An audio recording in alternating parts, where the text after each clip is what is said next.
Namaste and welcome to yet another episode of the Technical Sessions from Everything Analog.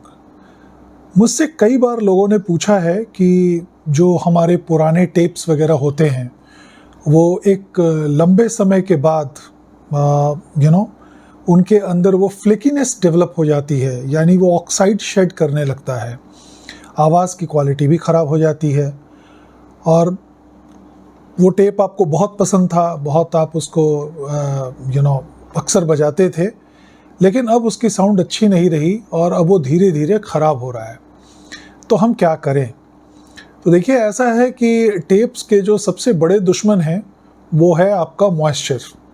Moisture जो है, tape में जो oxide लगी हुई है जिसको कि एक केमिकल प्रोसेस से बाइंड किया गया है, उसको बाइंडर कहते हैं। जो केमिकल उसको बाइंड करता है उस प्लास्टिक के टेप के ऊपर, तो जो ऑक्साइड है वो बाइंडर उसको होल्ड नहीं कर पाता और वो टूट के गिर जाती है, या फिर उसके अंदर इतना मॉइस्चर कंटेंट डेवलप हो जाता है कि फिर वो आपके हेड से चिपक के चलती है। तो you don't get the right sound और फिर आपको बड़ी तकलीफ़ होती है, पूरा का पूरा टेप का पाथ गंदा हो जाता है। और ये एक ऐसी क्वेरी थी जो एक लंबे समय से मुझसे लोग कह रहे थे कि इसका क्या इलाज है।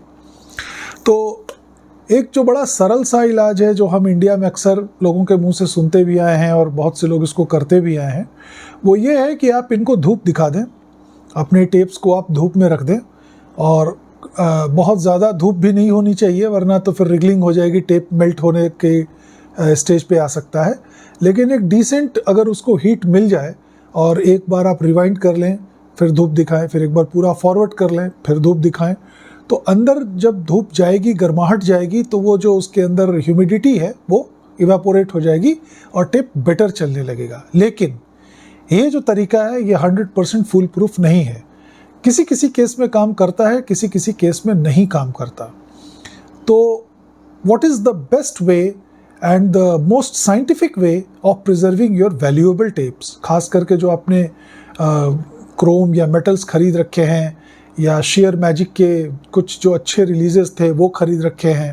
I am not talking about the run of the mill SPHO series के जो HMV के टेप्स थे, वो तो बेकार से ही थे, उनको I don't think people would be interested in that. But anyways, tape तो टेप ही है। And I am not talking only about the cassette tape, I am also talking about the R2Rs। तो रील टू रील की भी जो वो चौड़ी tapes हैं उनको भी आप प्रिजर्व कर सकते हैं। कैसे? देखिए, जिस प्रोसेस की वजह से ये टेप का बाइंडर वीक होता है और टेप खराब होती है, उस प्रोसेस को कहते हैं हाइड्रोलिसिस। हाइड्रो यानी वाटर। वाटर कहाँ आएगा? आपके मॉइस्चर में आएगा। तो जनरली हम देखते हैं कि जो शहर या जो लोकेशन समुद्र के किनारे हैं, चेन्नई, मुंबई, कैलकाटा, ऐसी जगहों पे जहाँ ह्यूमिडिटी बहुत हाई हो जाती है, वहाँ पे टेप्स ज़्यादा दिन नहीं चलते।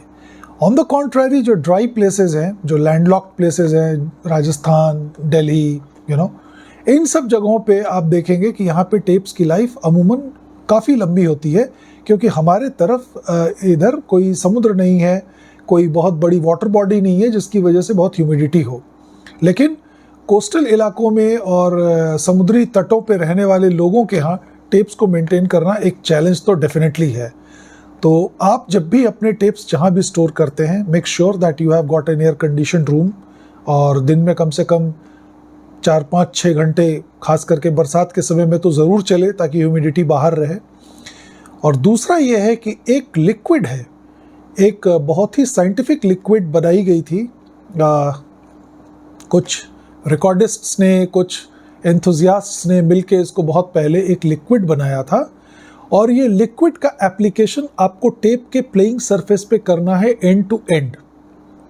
अगर आप एक बार ये लिक्विड उसके ऊपर पूरा लगा दें, जिसको कि आप एक कॉटन स्वैब में डुबो के और आप टेप के ऊपर रख लें और टेप को फास्ट फॉरवर्ड कर दें, या हाथ से घुमाने वाला जो कोई एक मैकेनिज़्म पहले आता था, उसको अगर आप घुमाएं तो टेप पास करेगी और उसके ऊपर ये स्वैब टच करता रहेगा।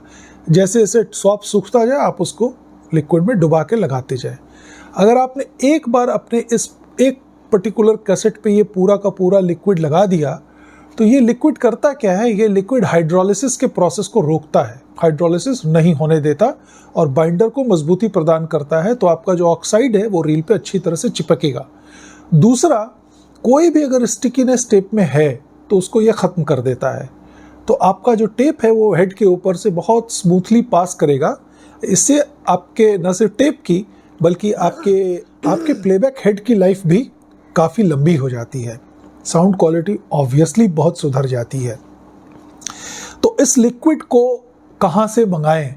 वेल, ये लिक्विड बहुत पहले मैंने एक ग्रुप से ख़रीदा था और उन्होंने मुझे उसका फार्मूला तो नहीं दिया और दोबारा मैंने उस लिक्विड की कभी ज़रूरत महसूस नहीं की, क्योंकि मेरे पास कुछ शेयर मैजिक के टेप्स थे, कुछ बचपन के टेप्स थे जिनको मैंने इसको यूज़ किया था और बहुत अच्छा, वो टेप आज भी बहुत अच्छे हैं।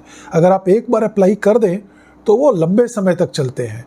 तो आप मान लीजिए कि एक बार आपने अप्लाई कर दिया तो 3, 4, 5 साल तो आपको परेशान होने की ज़रूरत नहीं पड़ेगी, provided you are again keeping them in an air condition atmosphere and all.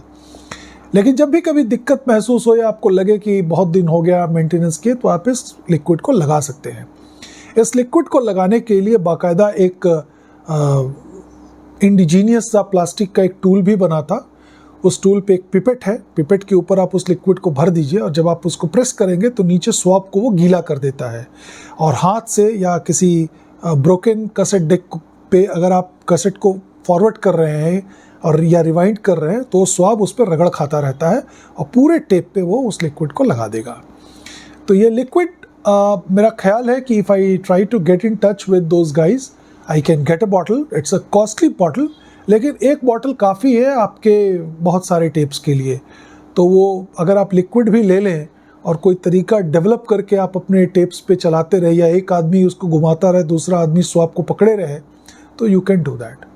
So this is a very proven method और मुझे उम्मीद है कि आपको इस वीडियो सेशन से ये अच्छा हेल्प मिलेगा और अगर आपको वो लिक्विड चाहिए हो तो आप मुझे बताइएगा। I will try to get in touch with my in my fraternity and get you that. मेरा ख्याल है 49 या 50 पाउंड्स का शायद वो मैंने ख़रीदा था उस ज़माने में। स्वैब तो हम सबके पास होता है, बस वो बॉटल का लिक्विड ही, और वो लिक्विड का फार्मूला नहीं पता, नहीं तो मैं खुद ही उसको बना लेता। तो ये जितने भी आपके पुराने टेप्स हैं, जैसे ये एक टेप मेरे पास है, किसकी है ये? जसविंदर सिंह की टेप है और प्री रिकॉर्डेड टेप है, अच्छी चलती है, मज़ा आता है सुनने में, लेकिन बस वही डर लगा रहता है कि कभी अगर ख़राब हो गई तो फिर क्या करेंगे। तो मैंने इसको हालांकि डिजिटाइज कर लिया है, लेकिन फिर भी टेप का तो अपना आनंद है। और ये आपके क्रोम्स हैं, महंगे वाले क्रोम्स हैं, मेटल्स हैं, तो इनको बचाए रखने के लिए वो हाइड्रोलिसिस ना हो, इसलिए वो लिक्विड बहुत ज़रूरी है। तो that's it for today. I think this will help you और अगले सेशन में फिर बात करेंगे किसी और मुद्दे के ऊपर। कोई क्वेरी हो तो आप मुझसे वैसे ही पूछ सकते हैं। नमस्ते।